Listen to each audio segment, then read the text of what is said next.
Hey you guys, this is TJ and Jess, and this is the first day of the book that we're reading, 7 Habits of Highly Effective Teens. So pay attention, take some notes, and we'll jump right into it. The 7 Habits of Highly Effective Teens. Here's a set of tools to help you deal with real life.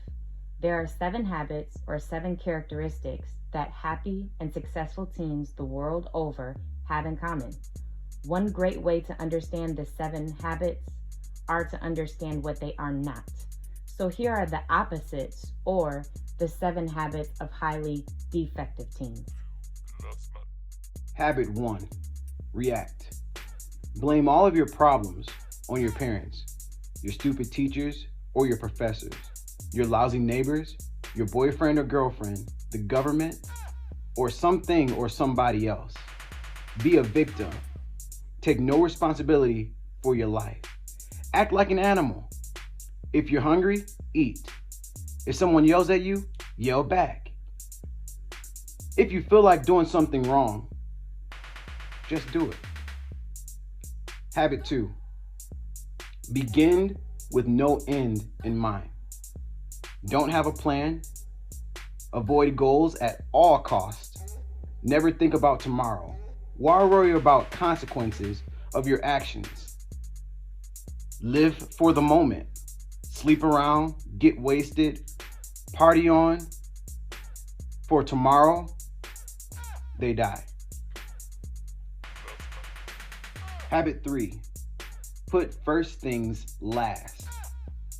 Whatever is most important in your life, don't do it until you have spent significant time watching reruns, talking endlessly on the phone, surfing the net, and lounging around. Always put off your homework until tomorrow, and make sure the things that don't matter always come before those things that do.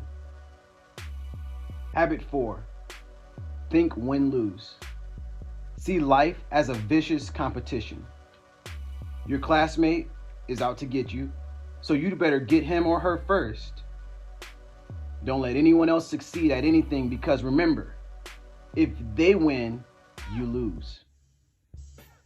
If it looks like you're gonna lose, however, make sure you drag the sucker down with you.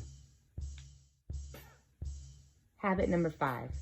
Seek to talk first, then pretend to listen. You were born with a mouth, so use it. Make sure you talk a lot. Always express your side of the story first. Once you're sure everyone understands your views, then pretend to listen by nodding and saying, uh-huh. Or, if you really want their opinion, give it to them. Habit number 6, don't cooperate. Let's face it, other people are weird because they're different from you. So why try to get along with them? Teamwork is for the dogs. Since you always have the best ideas, you're better off doing everything yourself. Be your own island. Habit number 7, wear yourself out. Be so busy with life that you never take time to renew or improve yourself. Never study. Don't learn anything new. Avoid exercise like the plague.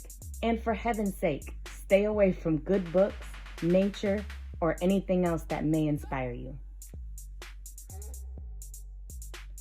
As you can see, the habits listed above are recipes for disaster, yet many of us indulge in them regularly.